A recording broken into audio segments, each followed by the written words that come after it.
O 2026 traerá consigo a implantación de ferramentas digitais nas empresas para rexistrar o horario dos traballadores.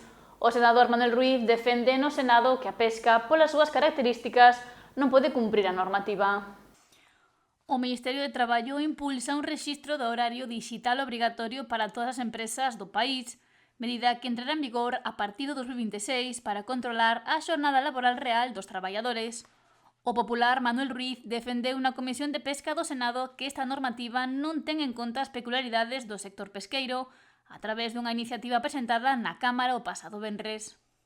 O decimos porque o Goberno, neste caso, a través de o Ministerio que dirige a galega Yolanda Díaz, pois pretende facer un rexistro digital do que é a xornada de traballo. Eso, lóxicamente, non encaixa co mundo do mar, é totalmente inviable, por eso pedíamos que excluya de este requisito general ao mundo do mar e que se poda seguir aplicando o que é o convenio 188 da Organización Internacional do Traballo, co que evidentemente está cuberto o máis importante, que é o traballo, pero tamén o descanso do personal do mundo do mar.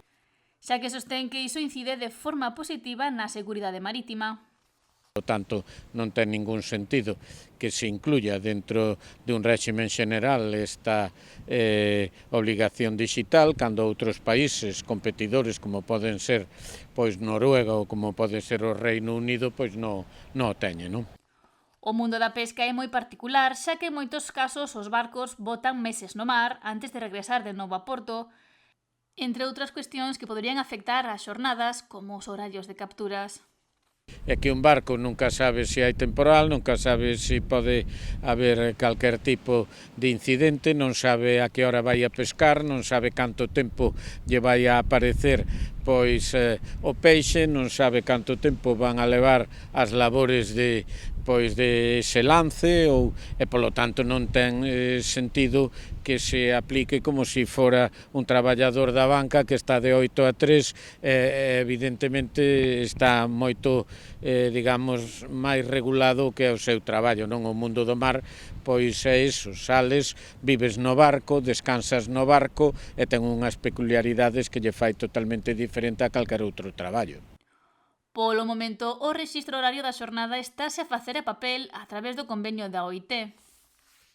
O 188, pero ao pasar a ser digital, evidentemente requiere unha serie de conocimientos cando é fácil facelo polo diario de a bordo ou outros, non, que como fan outros países, non? Por iso, nós agora o que pedimos é a exclusión dese régimen general.